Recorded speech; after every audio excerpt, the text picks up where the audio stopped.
اسی طرح سے 8ویں صفت ہے عزم و استقلال سے کھانا، کم ہمتی اور کچے ارادوں اور کچے کاموں سے بچانا. یہ دو ایسے کام ہیں جو اپوزٹ ہے. دیکھیں نارملی ایک جب کوئی لرنر ہوتا ہے تو اس کے ارادے کچے ہوتے ہیں، جب کوئی سیکھ جاتا ہے تو پھر وہ پختہ ارادے کرنے کے قابل ہو جاتا ہے. اب عزم سکھانا بہت بڑی بات ہے کہ کوئی پختہ ارادہ کر سکے، کیونکہ بچے تو بہت جلد اپنا ارادہ توڑ دیتے ہیں. ادھر ارادہ کیا ادھر توڑ دیا، کیونکہ بھول جاتے ہیں پہلے وہ کس کیفیت میں تھے اور اب انہیں کیا کام کرنا ہے. تو پہلی بات جو مربی کو پیش نظر رکھنی چاہیے کہ عزم کیسے ہوتا ہے. عزم کے لیے اللہ پر توکل ضروری ہے. جب عزم کرو تو اللہ پر توکل کرو. فَإِذَا عَزَمْتَ فَتَوَكَّلْ عَلَى اللَّهِ إِنَّ اللَّهَ يُحِبُّ الْمُتَوَكِّلِينَ. جب عزم کرو تو اللہ پر توکل کرو، یقیناً اللہ توکل کرنے والوں سے محبت کرتا ہے. آل عمران کی آیت نمبر 159 ہے. پھر جب معاملے کا قطعی فیصلہ ہو جائے، جب ایک بات طے ہو جائے، فَإِذَا عَزَمَ الْأَمْرُ فَلَوْ صَدَقُوا اللَّهَ لَكَانَ خَيْرًا لَهُمْ. جب معاملے کا قطعی فیصلہ ہو گیا تو اگر وہ اللہ سے سچے رہتے تو ان کے لیے بہتر ہوتا. سورہ محمد کی آیت نمبر 21 ہے. سوال یہ پیدا ہوتا ہے کس چیز کا عزم کرے، کس چیز کا ارادہ؟ اللہ کی بات ماننے کا، رسول کی بات ماننے کا، سمع و طاعت کا عزم. حضرت عبادہ ابن صامت نے بیان کیا کہ ہم نے رسول اللہ سے آپ کی سننے اور اطاعت کرنے کی بیعت کو خوشی اور ناخوشی دونوں حالتوں میں قبول کیا. صحیح بخاری کی 7199 نمبر روایت.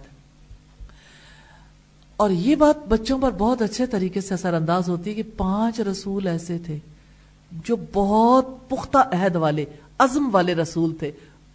اور رسول اللہ کو رب العزت نے فرمایا فَاصْبِرْ كَمَا صَبَرَ أُولُو الْعَزْمِ مِنَ الرُّسُلِ، کہ پھر صبر کرو جس طرح سے رسولوں میں سے عزم والوں نے صبر کیا، اور ان کے معاملے میں جلدی نہ کرو. نارملی آپ دیکھیں بچے کسی فیصلے کو کروانے میں جلدی کرتے ہیں. چیز خریدنی ہے جلدی کرنا ہے، کوئی کسی کو سزا دلوانی ہے جلدی کرنی ہے، اور اسی طرح سے یعنی جب تک ان کے دل کی بات پوری نہیں ہوتی ان کے اندر گھبراہٹ جاری رہتی ہے. تو نبیوں کی مثالوں کو سامنے رکھنا چاہیے کہ جلدی نہیں کرنی اور صبر کرنا ہے، اور صبر کرنے والے ہی دراصل اولو العزم ہوتے ہیں. اسی طرح سیدنا نوح علیہ السلام کا عزم و استقلال، عزم کے ساتھ استقلال کی ایک اصطلاح استعمال ہوتی ہے. استقلال کسے کہتے ہیں؟ کنسسٹنسی. کوئی کنسسٹنٹ رہے، کبھی اس کی زندگی میں جب اس نے ایک بار ارادہ کیا تو پھر وہ ارادہ یعنی کچا نہیں ہونا چاہیے. آپ دیکھیں ایک اچھی شخصیت کو نشو و نما دینا ہے تو انہیں کنسسٹنسی سکھانی ہے کہ کہیں بھی پھر مسنگ نہیں آئے گی، اور ان چیزوں کو پریکٹیکلی سکھایا جا سکتا ہے.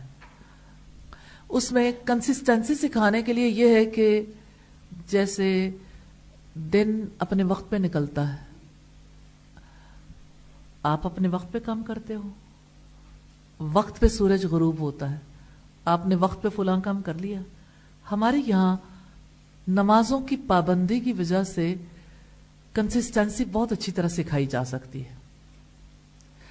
صبح شام کی دعائیں ہیں، پھر گھر سے باہر نکلنے کی دعا ہے، گھر انٹر ہونے کی دعا ہے.